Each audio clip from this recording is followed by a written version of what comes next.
या फिर वो नेम भी पूछ सकता है कि नाउन को फाइंड आउट तो करना है, लेकिन वहां पर नेम भी बताना है कि कौन सी नाउन है। Clear? Then underline the noun in the sentence given below. अब देखिए यहाँ पर केवल अंडरलाइन करनी है। यदि एग्जाम में अंडरलाइन करने को बोला है तो आपको पूरा सेंटेंस लिखना पड़ेगा और वहां पर क्या करना होगा, अंडरलाइन करना होगा। ठीक है? देन यहाँ पर हमारे पास क्या आ गया, टीचर, स्टूडेंट्स और होमवर्क। देन मदर, फूड और kitchen. Then birds and tree. Then honesty और respect. Then army. Okay, only these are the noun.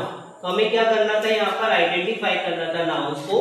The teacher gave the students homework. Teacher ने क्या दिया स्टूडेंट्स को, होमवर्क। में हमारा noun क्या है, टीचर, स्टूडेंट्स एंड होमवर्क। फिर my mother कुक्स food in the kitchen, कि मेरी मम्मी ने किचन में खाना पकाया। तो यहाँ पर मदर, फूड एंड किचन, ये तीनों क्या होगी, noun. Then the birds are sitting on the tree. यहाँ पर हमारा बर्ड्स और ट्री नाउन हुआ। देन ऑनेस्टी बिगिंस रिस्पेक्ट, तो ऑनेस्टी हमारा नाउन हो गया। और respect the army march forward, तो यहाँ पर हमारा आर्मी नाउन हो गया। Okay, so these are the noun. यहां तक clear? Then London is a big city, तो यहाँ पर हमारा लंदन और सिटी नाउन हो गया। Then arrange the given words in alphabetical order. Alphabetical order में अरेंज हो जाएंगे। आपको कैसे अरेंज करेंगे आप अल्फाबेटिकल ऑर्डर में? हाँ, फर्स्ट क्या करना, अल्फाबेटिकल, पहले ए, फिर बी, फिर सी और फिर डी। मींस हर वर्ड्स का फर्स्ट लेटर आपको देखना है, पहला लेटर। ओके, जैसे यहाँ पर देखिए एप्पल में क्या देखा आपने, ए। ओके, बनाना का बी। पूरे लेटर्स नहीं देखने, केवल फर्स्ट देखना। ओके, एप्पल, बनाना, देन फिर G, grapes, then kiwi and mango. इस तरीके से आपको अल्फाबेटिकली इनको अरेंज करना। जैसे यहाँ पर फर्स्ट बी, बेंच, क्योंकि ए नहीं है। उसके बाद सी आया चेयर, उसके बाद डी हमारा डेस्क, देन एस आ गया डायरेक्ट स्टूल, और देन क्योंकि एबीसीडी पढ़ेंगे तो हम एस के बाद क्या आता है, T.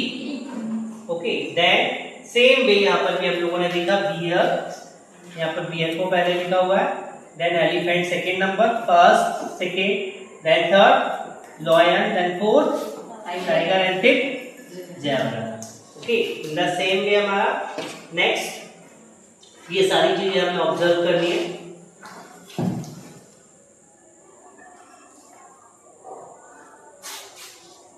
Red, yellow, blue, pink, green. So blue, green, pink, red and yellow, these are the simple things you all can understand easily. This is the important things which is coming here. Okay, कहां पर आपको किस verb में S लगाना है और किस noun में एस, मींस दोनों चीजें याद रखिएगा। मैंने आपको पहले भी बताया, किसी भी वर्ब में एस या ईएस या आईईएस लगाकर हम उसको क्या बनाते हैं, प्लूरल। सिंगुलर एंड प्लूरल याद रखिएगा। किसी भी वर्ब में एस, ईएस या आईईएस लगाकर उसको क्या बनाते हैं, सिंगुलर। किसको, वर्ब में। सेम रूल्स है, वर्ब में यदि हमने एस या ईएस या आईएस लगा दिया तो क्या बनेगी, सिंगुलर। लेकिन यही एस, ईएस और आईएस हमने नाउन में लगा दिया तो वह क्या बन जाएगा, प्लूरल। तो दोनों चीजें डिफरेंट है। ठीक है, अपोजिट है जस्ट। वर्ब सिंगुलर बनती है और नाउन प्लूरल। प्लूरल मींस क्या होता है, मोर देन वन, एक से ज्यादा। Okay, singular means only one. Clear? तो नाउन में हम एस या ईएस या आईएस लगाएंगे तो क्या बनेगी वह, सिंगुलर या प्लूरल? नाउन में हम एस या ईएस या आईएस लगाएंगे तो क्या बनेगा वह, प्लूरल। और वर्ब में हम लगाएंगे तो क्या बनेगा, क्लियर है? दोनों में सेम रूल। मैं यहाँ पर रूल एक्सप्लेन करने जा रहा हूँ, लेकिन आप याद रखिएगा। ठीक है, अब यहाँ पर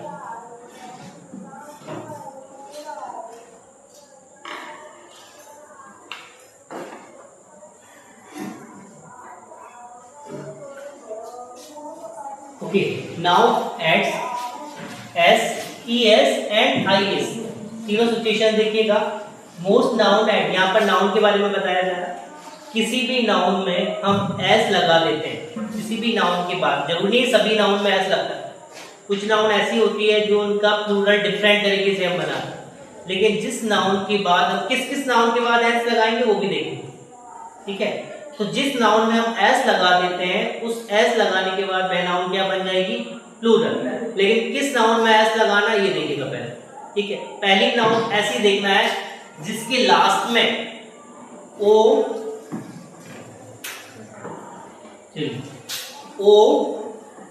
एस एक्स सी एच और एस एच, ये पांचों वर्ड दिख रहे हैं। कौन कौन सा बोला मैं, O S X C H और एस एच। उस नाउन का लास्ट वाला अल्फाबेट इन पांचों में से कोई नहीं होना चाहिए, ठीक है। यदि उन पांचों में से कोई भी है, ये दिख रहा है यहाँ S double S S H C H X Z, okay, यहाँ पर जेड भी हम ले सकते हैं। यदि ये अल्फाबेट्स आ रहे हैं तो उनके बाद हमें क्या लगाना है, ES। कैसे, बस क्या है लास्ट में S, लास्ट में S आ गया तो हम क्या लगाएंगे, ES। बस इस बॉक्स के लास्ट में क्या आ गया, X, तो हम क्या लगा देंगे, ES, क्या हो जाएगा बॉक्स। सेम वर्ब में भी आएगा बेटा, ब्रश SH आ गया तो हम क्या लगा देंगे, ES। सपोज हम वर्ब की बात करें, किसकी बात करें, वर्ब, ओके। जैसे हम लोग के पास क्या आ गया, पास, PASS, पास कर, ये वर्ब है, तो S आ गया तो हम क्या लगा देंगे, PS। टैक्स, टैक्स पे कर रहे हैं, ये वर्ब है तो टैक्स में भी क्या लग जाएगा, PS। वॉश, धोना, वॉश में भी क्या आ गया, SH। तो ये वर्ब है, जैसा नाउन का रूल है वैसा ही वर्ब का भी है। वही वर्ड्स आपको देखना 5, O S X C H और SH और Z, ओके। लेकिन बस डिफरेंट ये है कि नाउन में ये लगाकर उसको प्लूरल बनाते हैं और वर्ब में लगाकर उसको सिंगुलर बनाते हैं। क्लियर। नेक्स्ट रूल हमारा आया वाई। जब किसी भी नाउन के लास्ट में क्या दिख जाएगा, वाई, ठीक है। लेकिन वाई के पहले वॉवेल समझते हैं आप, वॉवेल समझते नहीं समझते, चलिए वो भी देख लेते हैं। यदि वाई के पहले ए ई आई ओ और यू, ओके, ये 5 वॉवेल्स हमारे होते हैं। यदि किसी वर्ब या नाउन के लास्ट में वाई आ रहा है और वाई के पहले कोई वॉवेल आ रहा है, ठीक है, तो हम वॉवेल को हटाएंगे नहीं, उसके जस्ट बाद क्या लगा देंगे, एस, ठीक है। जैसे यहाँ पर देखिए बेबी, वाई के पहले वॉवेल आया कि नहीं आया, बेबी में वाई के पहले वॉवेल आया या नहीं आया, नहीं आया, ठीक है। सेकेंड सिटी, वाई के पहले वॉवेल आया या नहीं आया, नहीं आया, क्लियर। यदि वाई के पहले कोई वॉवेल आ जाता तो हम वाई को हटाते नहीं, वाई के जस्ट बाद क्या लगा देते, एस, ठीक है। लेकिन यदि वॉवेल नहीं आया तब हम वाई को हटाकर क्या लगाएंगे, IES। जैसे बेबी में वाई के पहले भी आया था जो वॉवेल नहीं था, इसलिए वाई को हटाकर हमने क्या लगा दिया, IES। सेम सिटी में टी आया था, इसलिए हमने वाई को हटाकर क्या लगा दिया, IES। सेम सिचुएशन वर्ब में भी होगी, ठीक है। जैसे वर्ब की बात करेंगे तो हमारी होगी ट्राई, TRY, तो वाई के पहले क्या आ रहा है, आर वॉवेल है या नहीं है, नहीं, हम वाई को हटाएंगे और क्या कर देंगे, IS, tries, okay. Fly, FLY, Y के पहले एल आया, वॉवेल है या नहीं है, नहीं है, तो वाई को हटाकर क्या कर देंगे, फ्लाइज। तो ये क्या थी, वर्ब। मैंने बोला था जो रूल वर्ब में वही रूल्स क्या है यहाँ पर नाउन में, लेकिन डिफरेंस बस इतना है कि ये सिंगुलर से प्लूरल बनेगा तो वो प्लूरल से सिंगुलर बनेगा। अब देखिए बाय वाली सिचुएशन, ठीक है। अब जैसे वर्ब की बात करेंगे, BUY, बाय मींस क्या होता है, खरीदना, ठीक है। तो बाय के पहले क्या आ गया, यू। अब हम क्या करेंगे, बाय को हटाना नहीं है, डायरेक्ट जस्ट बाद इसकी क्या लगा देना, एस। क्लियर? ये वर्ब की बात करो, नाउन की नहीं करो। ऐसे ही हमारा क्या हो गया प्ले, PLAY। तो वाई के पहले क्या आ गया ए, तो हमने क्या कर दिया प्लेस। क्लियर?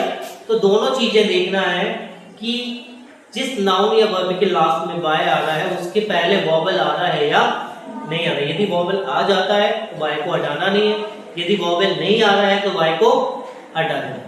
दोनों सिचुएशन में। अगले नेक्स्ट चैप्टर में वर्ब भी आएंगी, उसको भी हमें क्या करना बनाएगा सिंगुलर करना पड़ेगा। टेंस में भी यही होता है, प्रेजेंट सिंपल में सिंगुलर सब्जेक्ट के साथ हमें सिंगुलर वर्ब लिखनी होती है, जो मैंने आपको बताया था। ठीक है, सेम सिचुएशंस यहाँ पर है। फिर नेक्स्ट देखिएगा FE और VES दोनों। ठीक है, कुछ वर्ड्स ऐसे होते हैं जो F से एंड होते हैं या FE से होते हैं। ठीक है, ऐसी नाउन या ऐसी वर्ड जिनके लास्ट में F या FE आ जाता है, वहां पर F या FE को हटाकर हम क्या लगाते हैं VES। जैसे यहाँ पर देखिए लीव, लास्ट में क्या है F, तो F हटाकर हम क्या लिखेंगे लीव्स। लीफ मीन्स वन पत्ती और लीव्स मीन्स बहुत सारी पत्तियां। देन नाइफ, FE, नाइफ में हम FE हटाएंगे तो क्या बोला है हमारा नाइफ VES। क्लियर? तो ये हमारा सिंगुलर से प्लूरल। लेकिन ये दोनों रूल क्लियर हो गया।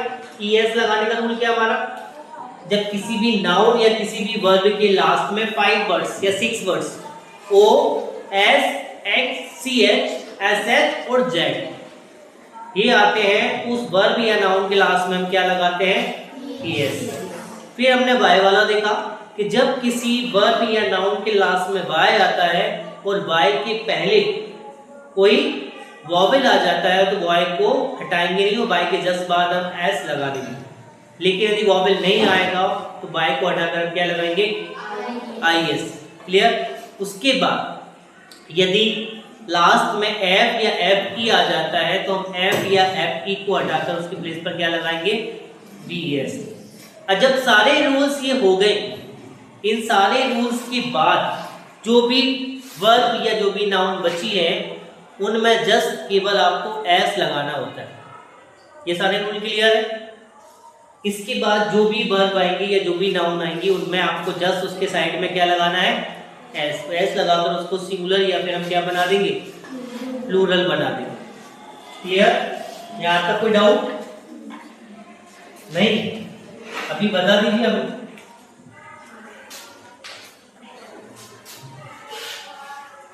चलिए इर्रेगुलर प्लूरल्स और देख लेते हैं शॉर्ट में।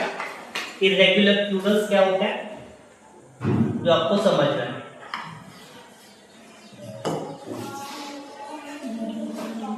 ओके, इर्रेगुलर प्लूरल्स क्या होते हैं, व्हाट दैट चेंज कंप्लीटली, मतलब पूरा चेंज होगा वहां पर। जैसे चाइल्ड, चाइल्ड हमारा क्या है सिंगुलर, तो चाइल्ड का प्लूरल क्या बनेगा चिल्ड्रन। पूछा जाता है कई बार चाइल्ड का प्लूरल क्या होगा, ये डिफरेंट ही बनता है, यहाँ पर S E S I S नहीं लगते। फिर हमारा आ गया मैन, MAN, तो MAN का प्लूरल क्या होगा MEN, man. Sound similar man, लेकिन ये MAN है वो MEN है। जहाँ सिंगुलर आपको लिखना होगा वहां आप क्या लिखेंगे MAN, और यहाँ क्या लिखेंगे आप ME। वैसे ही हमारा टूथ, दांत होते हैं हमारे, टूथ ब्रश हम लोग बोलते हैं ना, तो सिंगल टीथ को आपको दांत को बोलना है तो हम क्या बोलेंगे टूथ, और एक से ज्यादा दांतों को बोलना तो हम क्या बोलेंगे टीथ। क्लियर? यहाँ पर पूछा जाता है टूथ का प्लूरल क्या है टीथ, मैन का प्लूरल MEN, वुमेन का सेम, वुमेन भी याद रखना WOMAN, इसका प्लूरल क्या हो जाएगा WOMEN। क्लियर? ये कुछ डिफरेंट तरीके से हमारे सिंगुलर से प्लूरल बनाए जाते हैं। देन नो चेंज, कुछ ऐसे भी वर्ड्स हैं जहां पर सिंगुलर से प्लूरल बनाने में कुछ भी चेंज नहीं करना। जैसे शीप, शीप का प्लूरल शीप ही होगा। अब आपसे बोला जाएगा और आप शीप में एस लगा दोगे, उन्होंने कहा सर एस लगाना था शीप हो, और जनरली हम इसको कर में भी बोल देते शीप, जबकि वो रॉन्ग है। शीप का प्लूरल शीप ही होगा। डियर, डियर का प्लूरल डियर ही होगा। फिश का प्लूरल फिश होगा, फिशेस बोल देते हैं, क्योंकि ऐसा दिख गया तो हम क्या लगा देंगे ES, जबकि ऐसा नहीं है। जरूरी नहीं है कि हर जगह हम एस या ES लगाकर उसको प्लूरल बनाए। कुछ वर्ड्स ऐसे होते हैं जो अपने आप में सिंगुलर और प्लूरल दोनों होते हैं, वहाँ ना आपको एस लगाना है ना ईएस लगाना है, वो जैसे एज इट इज वैसे ही होंगे। Then words ending in O open at E S, जो मैंने बता ही दिया, O S X E H, O से जो भी वर्ड्स एंड हो रहे हैं वहां पर क्या आता है ई एस, ये तो हमें क्लियर है। ओके, पियानो, हीरो, ये सभी ई एस वाले। चलिए इसके अलावा कुछ पूछ रहा हो तो हम देख लेते हैं। ये जो वर्ड्स है, write the plural form of the given noun, इन सारे नाउन्स को आपको कौन सा फॉर्म बनाना है, प्लूरल फॉर्म बनाना। This is the exercise for you and you have to solve this exercise. So I have solved already.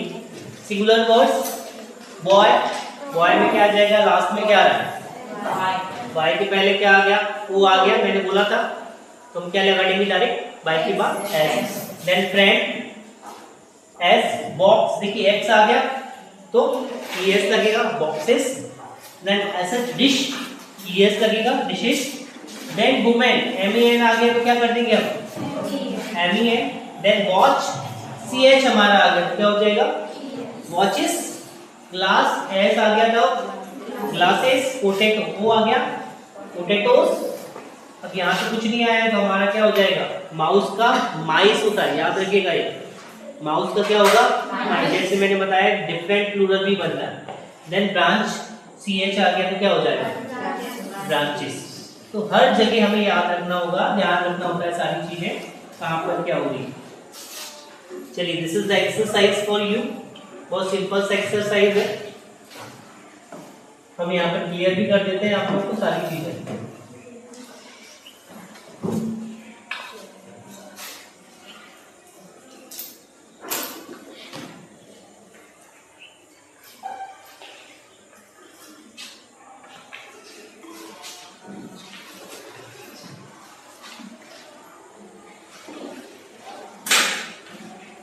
Last exercise इस चैप्टर का बेटा। Okay, this is the last exercise of this chapter. This, that, these और those दोनों में अंतर समझ लीजिए। This means क्या होता है, this and that। Okay, ये दोनों सिंगुलर नाउन के पहले यूज होता है। किसके पहले यूज होता है, सिंगुलर नाउन के पहले। किसके पहले आपको यूज करना है, सिंगुलर नाउन। और these और those ये दोनों किसके पहले यूज करना है, प्लूरल के पहले। इतना क्लियर हुआ, प्लूरल नाउन के पहले। यहां तक कोई डाउट। दिस मीन्स एक, दैट मीन्स एक, दीज मीन्स एक से ज्यादा, और दोज मीन्स भी एक से ज्यादा। इतना क्लियर हुआ। लेकिन दिस का यूज हमेशा पास वाली चीज को इंडिकेट करने के लिए किया जाता है। ठीक है, जैसे आपने बोला कि यहाँ एक काऊ है तो आप क्या बोलोगे, दिस इज द काऊ। लेकिन वही आपको शेर को बताना है कि कोई लॉयन खड़ा हुआ है तो आप क्या बोलोगे, दिस इज अ लॉयन, क्योंकि लॉयन के पास तो हम जा ही नहीं सकते, दूर से ही बताना पड़ेगा। तो जो भी दूर की चीज या पास की चीज को इंडिकेट करते हैं हम लोग, वहां पर किसका यूज करते हैं, दैट। तो आप क्या बोलोगे, that is a lion.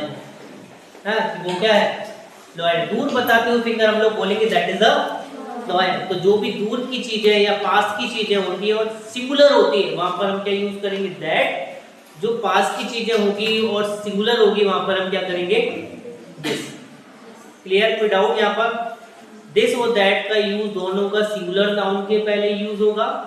This का मतलब पास वाली चीज को इंडिकेट मतलब दिखाना, और दैट मतलब दूर वाली चीज को दिखाना, या फिर प्रेजेंट की चीज को दिखाना, या फिर पास्ट की चीज को दिखाना। क्लियर। यदि पुरानी बातें बतानी तो आप क्या बोलोगे, दैट वाज अ काउ। और बट प्रेजेंट की बताना तो आप क्या बोलोगे, दिस इज अ काउ। वैसे ही सेम सिचुएशन दीज और दोस के साथ भी होता है, बस डिफरेंस ये होता है कि दीज और दोस प्लूरल नाउन के पहले यूज होता है। प्लूरल मतलब मोर देन वन। ठीक है, जैसे एक से ज्यादा काऊ है तो हम क्या बोलेंगे, दीज आर काउस। ये सब क्या गाय। और एक से ज्यादा शेर को आपको बताना तो आप क्या बोलोगे, दोज आर लॉयल।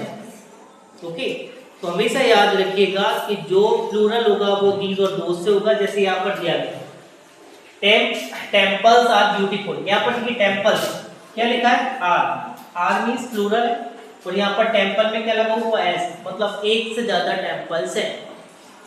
ठीक है, यदि यहाँ पर पास्ट का सेंटेंस होता तो हम क्या बोलते, हाँ दोज। ठीक है, लेकिन दोज यहाँ पर है, यहाँ पर क्या लिखा, these temples are beautiful. This का हम यूज कर नहीं सकते, दैट का कर नहीं सकते। ठीक है, देयर मतलब हम पर्टिकुलर प्लेस पर बताते हैं कि यहाँ पर, ठीक है, या वहां पर, तो यहाँ पर हम किसका यूज करेंगे, these. That is a garden front of my house, मेरे घर के सामने क्या है, एक गार्डन है। तो क्या बोलोगे आप, गार्डन एक से ज्यादा है या एक है, एक है, तो दोज का यूज होगा, दीज का यूज होगा। ठीक है, अब यहाँ पर देम का यूज करेंगे क्या, नहीं करेंगे, केवल किसका यूज करेंगे, देयर। मतलब यहाँ पर there is a garden in front of my house. Mangoes, mangoes कैसे है, मोर देन वन, एक से ज्यादा है, तो दिस का यूज यहाँ नहीं होगा, दैट का यूज यहाँ। इस तरीके से आपको एग्जाम में भी लैमिनेट करना होगा, चीजों को हटाना होगा। यहाँ पर जब प्लूरल आ गई है तो दिस और दैट तो आने ही नहीं। अब ऑप्शन बचा आपके पास दीज और देम। ठीक है, तो आप देम का यूज भी हम नहीं कर सकते। देम का यूज क्यों नहीं कर सकते, क्योंकि देम जो होता है हमारा ये ऑब्जेक्टिव केस होता है। ठीक है, ऑब्जेक्टिव प्लेस मतलब प्लेस होती है फिक्स। ठीक है, जैसे ही टीचेस देम, ये जो प्लेस है सबसे पहले सब्जेक्ट आता है, फिर वर्ब आती है, फिर हमारा ऑब्जेक्ट आता है। तो ऑब्जेक्टिव प्लेस पर हमें ऑब्जेक्टिव केस लिखना होता है, इसलिए यहाँ पर जब कोई चीज पूछी जाएगी ऑब्जेक्टिव प्लेस पर तभी देम आएगा, अदरवाइज नहीं आएगा। लेकिन यहाँ पर क्या पूछ रहा है, सब्जेक्टिव प्लेस पर, सेंटेंस के स्टार्टिंग में पूछ रहा है, तो हम देम का यूज नहीं कर सकते। तो ऑप्शन क्या हमारे पास, दीज मैंगोज लुक स्वीट, ये सारे मैंगोज जो कैसे दिखते हैं, मीठे दिखते हैं। फिर एक स्कूल, स्कूल इज बिग। अब स्कूल एक से ज्यादा है, नहीं, दीज भी नहीं। ठीक है, फिर देयर स्कूल इज बिग, हाँ यहाँ पर स्कूल बिग नहीं है, क्या आ जाएगा, दैट स्कूल इज बिग। वो जो स्कूल है वो कैसा है, बहुत बड़ा है। चलिए यहाँ तक क्लियर हुआ, कोई डाउट हो तो मुझे बता दीजिए। हाँ चलिए, यहाँ हमारा फर्स्ट चैप्टर पूरा कंप्लीट हुआ, ब्रिज कोर्स। किसी को डाउट है फर्स्ट चैप्टर में? First chapter it mean week 1। जिस तरीके से हम लोगों ने वीक 1 किया तो अच्छे से आप लोग स्टडी करते रहना वीक सेकेंड का। तो हम हर एक दिन में एक वीक रिवाइज करेंगे यहाँ पर। ठीक है, सेकेंड वीक भी आपको पूरा प्रिपेयर करना होगा। ओके, कोई डाउट है यहाँ पर? नहीं, क्लियर है सारी चीजें स्टार्टिंग से? रिकैप तो नहीं करना हम लोगों को, आई थिंक पूरा रिकैप ही चलता है। First noun, singular, plural, everything. Then the story. Story is very important बेटा। ये स्टोरी है, ये आपके माइंड में छा जानी चाहिए। किसी को डाउट तो नहीं स्टोरी का?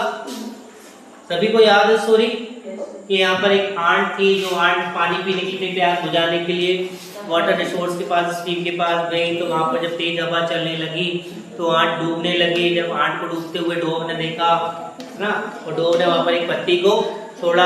जब पत्ती को छोड़ा तो जो आंट थी उस पत्ती के ऊपर बैठ गई और तैरते हुए नदी के किनारे पर आ गई और अपनी जान को उसने बचा लिया। जब कुछ दिनों बाद वहाँ पर डॉग जो था अपने पेड़ पर बैठा था और एक हंटर वहाँ पर अपनी गन के साथ आया और उस डॉग के ऊपर निशाना लगाने लगा। वो वहाँ पर अपनी गन को चलाने वाला था, उसी समय आंट वहाँ पर पहुँच गई। उसने जब हंटर को देखा उस डॉग के ऊपर गन चलाते हुए या उस पर निशाना लगाते हुए, तो उसने उसके पैर में डंक मार दिए। जैसे उसके पैर में डंक मारे, उसका निशाना जो था वो मिस हो गया, चूक गया और वह डॉग वहां से उड़ गया। इस तरीके से उसने डॉग की मदद की। तो मोरल, जिस तरीके से हम दूसरों की मदद करते हैं जरूरत पड़ने पर, उसी प्रकार से वो भी हमारी मदद करते हैं। क्लियर? चलिए, थैंक यू वेरी मच।